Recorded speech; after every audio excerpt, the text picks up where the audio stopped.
Oke? Yang ditanyakan tadi tentang usul dan furu nih. Agama datang satu kesatuan. Pada dasarnya Rasul Shallallahu Alaihi Wasallam, juga Allah sendiri di dalam Al-Qur'annya, atau para salafus saleh awal, sahabat dan tabiin, mereka nggak membagi agama ke dalam usul dan furu'. Nggak, ya. Pembagian ini pada dasarnya awalnya datang dari golongan mutakallimin, orang-orang filsafat, mantik dan lain-lain. Oke?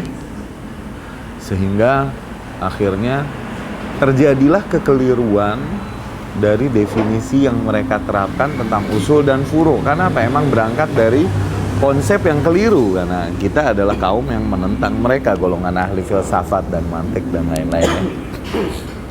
Mereka berkata bahwasanya di antara agama terdapat hal-hal yang sifatnya usul, yang sifatnya inti, ada hal-hal yang sifatnya furu', cabang. Mereka di antaranya berkata usul adalah hal-hal yang sifatnya akidah, furu' yang sifatnya fikih. Oke? Mereka membedakannya satu kelompok demikian. Ada yang bilang usul adalah akidah, furu' adalah fikihnya.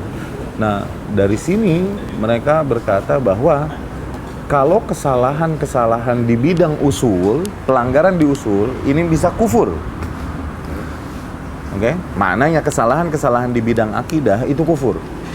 Tapi kesalahan-kesalahan di bidang furu' itu easy katanya. Bisa jadi seseorang dia berijtihad dan bisa jadi benar, bisa jadi salah. Ini keliru, pembagian ini bahaya. Contohnya sholat.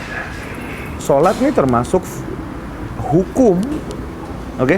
Tapi bolehkah seseorang meninggalkan sholat? Enggak, kita hukumi dia kufur karena meninggalkan sholat. Sehingga ulama, kebanyakan mereka, para salafus saleh terutama, mereka mengkafirkan, mereka tidak mengkafirkan manusia berdasarkan dosa besar yang diperbuat. Tapi kalau dosanya adalah meninggalkan sholat, mereka kebanyakan mengkafirkan orang-orang yang meninggalkan sholat. Kalaupun ini bukan hal yang disepakati, ya. Jadi pembagian antara usul adalah akidah, furu' adalah fikih, ini pembagian yang keliru. Oke? Nanti kita lihat, oke, berarti zakat nanti masuknya furu' dong. Oh, berarti seseorang menentang kewajiban zakat santai aja karena toh furu'. Nggak boleh. Buktinya Abu Bakar memerangi, menumpahkan darah kaum yang memerangi kewajiban zakat tuh. Ya kan? Sebagian ada lagi yang berkata bahwasanya usul dan furu' dibedakannya adalah dengan kalau usul ini hal-hal yang sifatnya hal-hal yang sifatnya ilmiah dan sifatnya amaliyah. Oke? Usul sifatnya ilmiah, maknanya hal-hal yang berkaitan dengan ilmu, sesuatu yang kita yakini. Ada yang sifatnya amaliyah. Kalau furu' sifatnya amaliyah, praktek. Oke? Furu' sifatnya amaliyah dan usul ilmiah. Ini cuman bahasa lain dari akidah dan fikih sebenarnya. Ilmiah nih akidah, amaliyah nih lebih fikih. Akhirnya kesalahan-kesalahan amaliyah mereka tolerir dan bawa santai, sementara kesalahan-kesalahan ilmiah yang cetek mereka kafirkan seseorang karena itu, karena apa? Masuknya usul. Contoh, mereka berkata bahwasanya salah satu bentuk ilmiah adalah misalnya perbedaan ulama. Kita lihat tentang apakah Adam alaihi salam dulu tinggal di surga, oke? Surganya kita nanti atau surga tersendiri. Ini ulama berbeda pendapat di sini. Kalau misalnya hal-hal yang ilmiah adalah usul inti yang nggak boleh seseorang khilaf, maka seseorang bisa mengkafirkan orang yang berbeda pendapat hanya dalam masalah ini. Terus masalah mensohihkan dan sebuah hadis sohih, sebuah hadis doif. Oke? Ini juga masalah sifatnya akidah. Kenapa sohih doif ini keyakinan ya? Ilmiah berkaitannya demikian ya. Nah, seseorang ketika tidak menyetujui kesohihan hadis sesuatu atau tidak menyetujui kedoifan sesuatu, hadis sesuatu, apakah kita hukumi dia kafir hanya karena perbedaan pendapat dalam masalah demikian? Enggak juga kan? Jadi perbedaan antara ilmiah dan amaliyah ini juga keliru gitu. Oke? Namun Ibnu Taimiyah rahimahullah yang paling banyak menghantam orang-orang ahli filsafat dalam hal ini. Tapi kita lihat juga Ibnu Taimiyah sendiri rahimahullah dalam beberapa pernyataannya sendiri di beberapa kitabnya, di Majmu' Fatawa, di Dar'u Ta'arudil Aqli wan Naqli, dia sendiri sebenarnya menggunakan istilah usul dan furu'. Maknanya dia sendiri pun menyetujui ada di antara agama nih yang usul, ada yang furu'. Kalaupun dia membantah istilah usul dan furu' yang dimaksud oleh para ahli filsafat gitu loh. Maksudnya yang pertikaian ini udah telat zamannya Ibnu Taimiyah. Sejak sebelum zaman Ibnu Taimiyah. Nah, Ibnu Taimiyah termasuk orang yang membantah pembagian usul dan furu' dengan cara versi filsafat, versi ahli mutakallimin. Ya, karena apa? Mereka membagi usul dan furu' dan kemudian menaruh yatarattab, yakni berefek dari kasus usul dan furu' ini. Akhirnya mereka mengkafirkan seseorang ketika berbeda pendapat di masalah usul. Ini parah. Karena apa? Usul untuk mereka akidah, furu' adalah fikih. Yang ada juga mereka malah meringankan hukuman bagi seseorang yang meninggalkan masalah fikih yang sudah benar-benar disepakati, seperti meninggalkan sholat tadi. Itu tidak mereka kafirkan, malah mereka santai. Tapi orang yang cuma berbeda pendapat masalah Adam alaihissalam dulu di surga yang mana, malah mereka sampai kafirkan. Kan bahaya kan? Ya kan? Nah, ini yang dibantah oleh Ibnu Taimiyah dulu tuh, pembagian ini. Tapi bukan berarti Ibnu Taimiyah tidak menyetujui pembagian ini secara mutlak. Enggak, kelihatan Ibnu Taimiyah rahimahullah juga di beberapa ungkapan di dalam kitab-kitabnya, dia menyetujui pembagian ini apabila pembagiannya tepat. Maknanya apabila qawaid dan dhawabitnya dalam menentukan usul dan furu' tepat. Yang lebih tepat adalah apabila kita gunakan istilah ilmiah dan amaliyah tadi, oke? Perkara-perkara yang sifatnya ilmiah yang berkaitan dengan ilmu dan akidah. Perkara-perkara amaliyah yang sifatnya dengan fikih dan amalan-amalan. Amalannya sholat, zakat, puasa, haji. Oke? Masing-masing dari ilmiah dan amaliyah masing-masing memiliki usul dan memiliki furu'. Ini lebih tepat. Maknanya dari perkara-perkara akidah ada hal-hal yang sifatnya usul akidah yang seseorang tidak boleh berbeda pendapat di sini. Oke, contoh, misalnya Allah Subhanahu Wa Taala, misalnya keimanan seseorang tentang Allah Subhanahu Wa Taala, oke, tentang wujud keberadaan Allah Subhanahu Wa Taala. Apakah Allah ada atau tidak? Ini usul akidah, pondasi-pondasi dasar akidah. Allah itu ada, Allah itu maha berkuasa, Allah itu bersemayam di atas arsy. Ayat asma wa sifat dan lain-lain. Ini yang sifatnya usul akidah dan nggak boleh berbeda pendapat. Oke?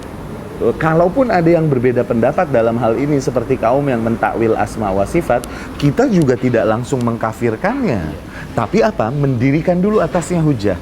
Sampaikan dulu apa dan lain-lain. Karena apa? Bisa jadi dia karena tidak tahu mengatakan hal tersebut atau karena takwil yang keliru. Ini permasalahan yang umum terjadi. Oke? Atau permisalan keberadaan seseorang meyakini akan adanya surga dan neraka. Ini usul akidah yang nggak boleh ikhtilaf. Oke?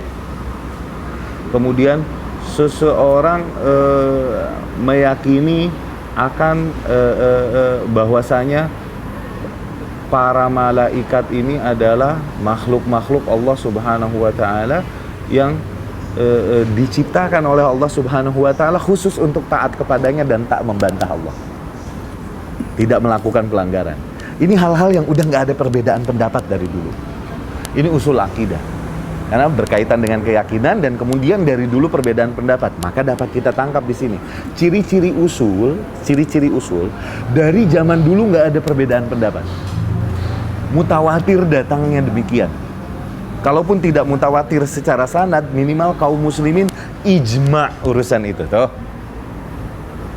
Ini jadi usul, ciri-ciri usul itu di situ. Oke? Hukum yang disepakati dari zaman dulu itu usul. Ini ciri-cirinya demikian. Kalau di akidah contohnya itu. Furu akidah seperti apa? Ya poin-poin akidah yang dari dulu para kaum muslimin berbeda pendapat. Contoh, apakah Rasulullah SAW melihat Allah Subhanahu Wa Taala apa tidak ketika Isra Mi'raj? Ini ulama berbeda pendapat, wajar dalam hal ini. Tapi kaum muslimin akan melihat Allah Subhanahu wa ta'ala di surga nanti. Ini usul, awas, ini usul Ahlus Sunnah, nggak boleh khilaf ya. Tapi ketika Rasul Isra Mi'raj ya, ketika Isra Mi'raj, apakah Rasul melihat Allah Subhanahu wa ta'ala atau tidak? Nah, ini perbedaan pendapat dan wajar ya. Kemudian juga ketika perbedaan pendapat lain, misalnya apakah azab kubur nanti terhadap arwah dan fisik atau terhadap arwah saja? Ini perbedaannya sih.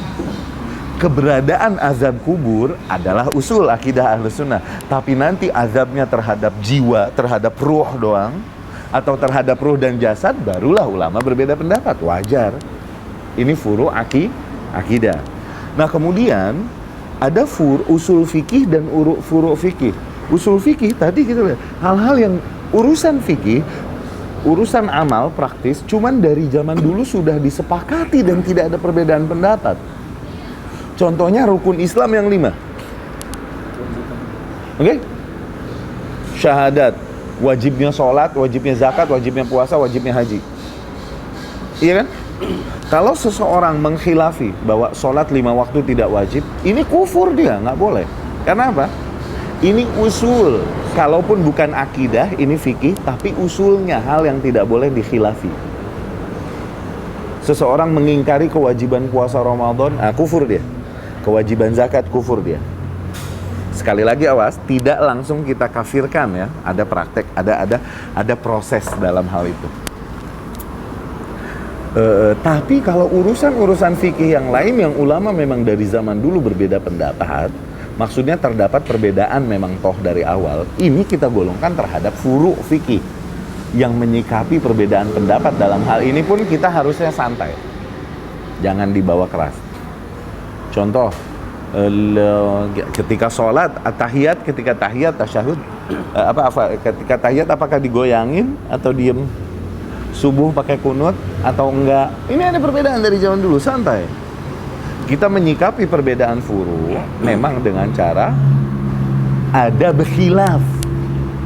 Jangan mencerca, jangan menghina, dan kalau lagi membahas cari mana pendapat yang rojih, boleh kita salah-salahan, boleh. Enggak, ini dalilnya begini, hantem-hanteman, boleh. Lagi ini. Tapi kehidupan sehari-hari muamalah, jangan. Bawa santai melihat orang yang masih berbeda. Tapi kalau lagi pembahasan, lagi bahas, oke, lagi diskusi, boleh lah itu kita hantem-hanteman. Tapi sportif di situ saja. Di luar itu kehidupan sehari-hari kembali tenang. Jangan kita memusuhi seseorang hanya karena permasalahan furu' gitu, ya. Seperti para ulama rahimahumullah yang tidak menyetujui di adanya sunnah, adanya kunut subuh, namun ketika mereka sholat di belakang imam yang subuhnya kunut, mereka ikutan kunut. Kenapa? Karena apa? Mengikuti imam lebih diutamakan. Ya, apa difahami hal ini? Nah, yang jadi permasalahan adalah sekarang di mana seseorang bingung antara menilai usul dan furu'. Yeah. Dan menilai lebih jauh lagi, lebih bingung lagi, menilai ikhtilaf yang terjadi. Bagaimana menilai ikhtilaf yang terjadi? Kapan sebuah ikhtilaf diperbolehkan dan ditolerir? Kapan sebuah ikhtilaf harus dibawa tegas? Gitu. Karena apa? Awam nggak tahu mana batasan usul, mana batasan furu'. Mana furu' yang boleh diikhtilafin, mana masalah usul yang seseorang nggak boleh ikhtilaf di dalamnya. Ya? Musuh-musuh Islam, musuh-musuh sunnah mau mencoba membuat syubhat bagi awam. Ikhtilaf-ikhtilaf yang mereka buat di usul, mereka bawa dengan adab ikhtilaf furu'. Ini kan perbedaan pendapat di antara ahli ilmu. Biasa harusnya kita menyikapinya dengan bijak. Padahal yang dikatakan adalah sebuah kebatilan yang tidak boleh seseorang berbeda pendapat dalam hal itu. Contoh, kewajiban berjilbab bagi wanita itu dari zaman dulu disepakati. Ini usul, kalaupun urusan fikih, tapi usul dalam artian dari zaman dulu disepakati, nggak boleh ada orang khilaf. Kemudian seseorang nongol, muncul dengan mengaku keilmuan dengan jargon ilmu, katanya membawa ilmu, berkata bahwa jilbab bagi seorang muslimah tidak wajib.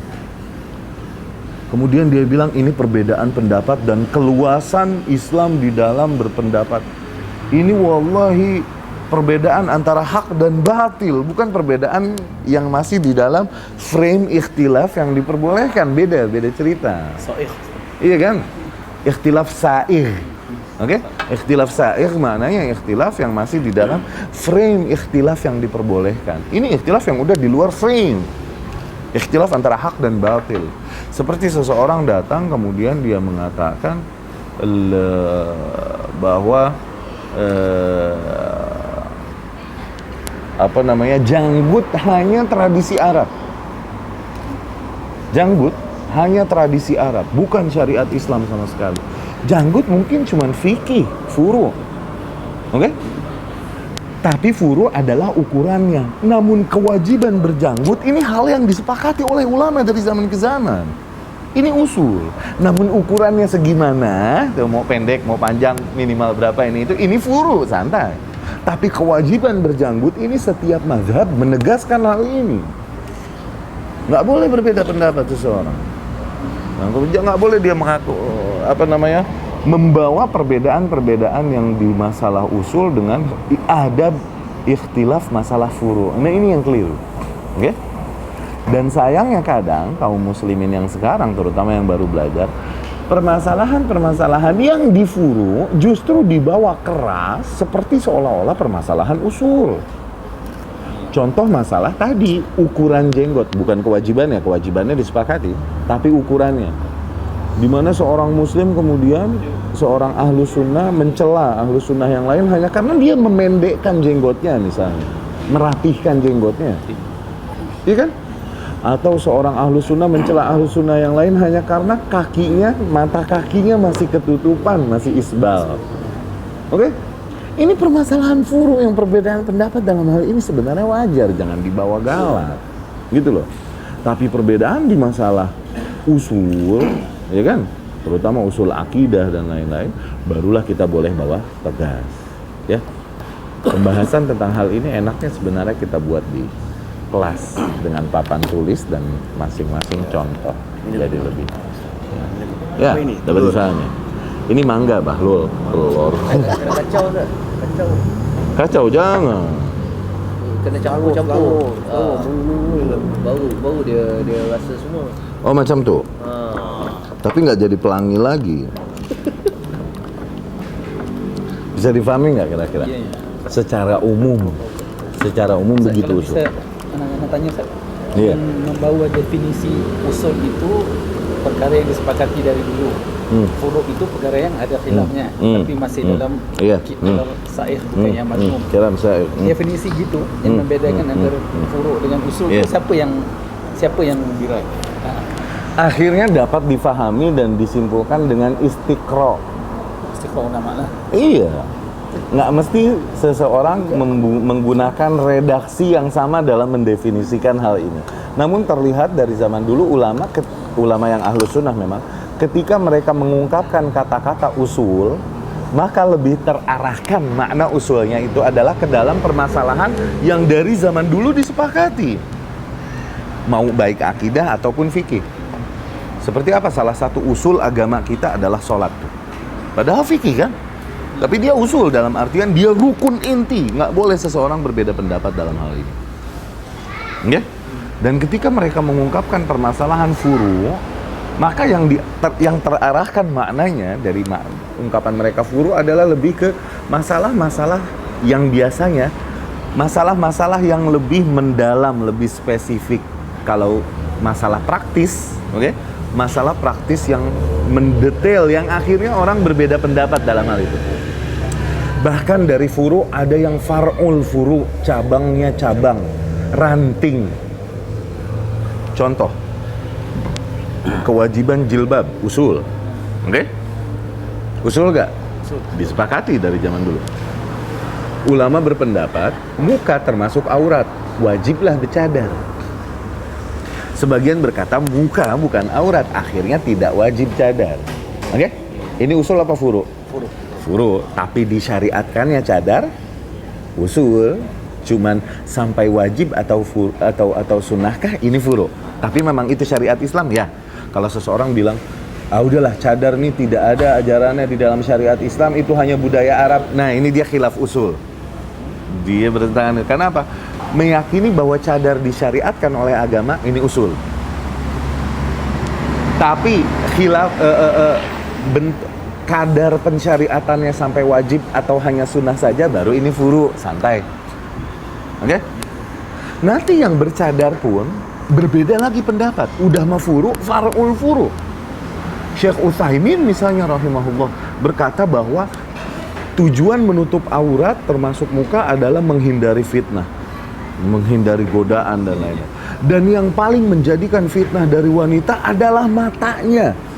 Seorang wanita apabila mukanya rusak, tapi ditutup semua mukanya, terus matanya aja dilihatkin, itu akan tetap menggoda lelaki.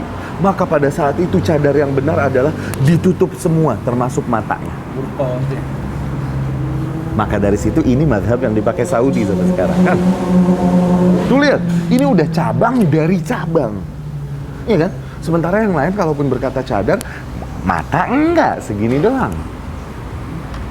Iya, ini cabang daripada cabang. Hal ini dapat kita pahami sendiri lama-lama kalau lebih sering bermuamalah kita dengan dalil-dalil dan pendapat para ulama, kita akan bisa mengarahkan sendiri kemana maksud usul, kemana maksud furu'. Nah, ini dalam pembagian agama, oke?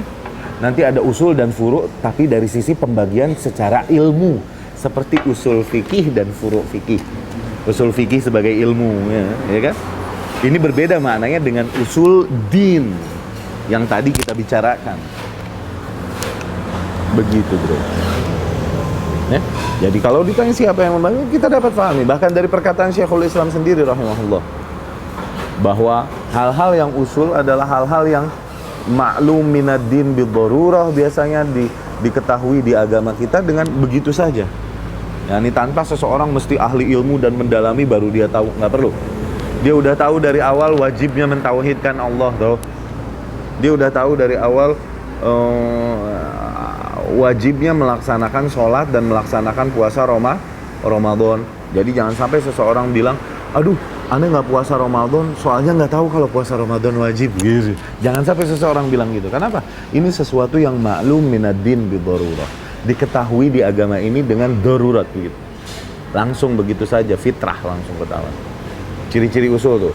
Kemudian juga dari zaman dulu mutawatir, kalaupun bukan sanadnya, tapi dikisahkan, diriwayatkan secara mutawatir. Atau kalaupun tidak mutawatir juga minimal para ulama dan umat menyepakatinya sehingga menjadi ijma, gitu, ya, seperti ya demikian lah, ya, permasalahan usul dan furu'. Ini pembahasan yang menarik, usul dan furu'. Ustaz, antara pembahagian setiap perkara untuk diletakkan dalam usul dan furu' bisa ada khilaf kan? Artinya isu ini ulama khilaf lagi. Isu ini sepatutnya di usulnya atau di furu'? Ada nggak? Kalau di antara ahlus sunnah, ahlul hadis, maka tidak ada. Tak ada. Nggak ada. Kalaupun ada khilaf, nanti itu antara kita dengan firqah lain, dengan mutakallimin, dengan sufi, ya kan? Di mana mereka mengentengkan ilmu, mengentengkan praktek-praktek agama yang mereka berkata bahwa itu hanya masih syariat. Yang Ustaz cakap. Ya kan? Sehingga seseorang nggak usah lagi melaksanakan sholat 5 waktu kalau udah sampai makom tertentu. Ini udah kufur. Ya kan? Ya, karena apa? Mengentengkan permasalahan-permasalahan yang demikian. Yang mereka kira furu, padahal itu. Begitu. Tapi di kalangan Ahlus Sunnah tak ada lah. Sepatutnya memang. Iya. Yang anak ketahui di kalangan Ahlus Sunnah memang mengikuti athar dari Rasulullah SAW, tidak ada perbedaan dalam hal ini. Ya. Kalaupun ada perbedaan, maka antara Ahlus Sunnah dengan firqah yang berbeda. Baik. Begitu, dapat difahami ya? Kalau udah paham macam ni, banyak masalah bisa selesai tak? Iya, kenapa sekarang perbanyak permasalahan kita bingung menyikapinya? Karena apa? Kita masih bingung menempatkannya di mana. Iya kan? Masih bingung menempatkannya di mana. Sehingga karena bingung menempatkannya di mana, akhirnya menyikapinya juga seringkali salah. Akhirnya kita tegas di permasalahan-permasalahan yang harusnya nggak terlalu tegas lah, santai. Dan permasalahan yang seharusnya tegas malah kita kendor. Gitu kan? Ya pembahasan demikian untuk sekarang, terutama para penuntut ilmu yang mulai semangat mendalami ilmu, mereka harus mengetahui hal ini sehingga mereka tahu menempatkan sikap mereka kapan, bagaimana, di mana. Jadi semakin wise ya. Oke, cukup segitu, Bro. Saya kata cukup. Berapa lama tuh? Oh, 2 menit. 2 menit. Setengah jam dulu. 2 menit dia tak ada banyak. Hah? Kuliah pendek je. Iya udah, cukup.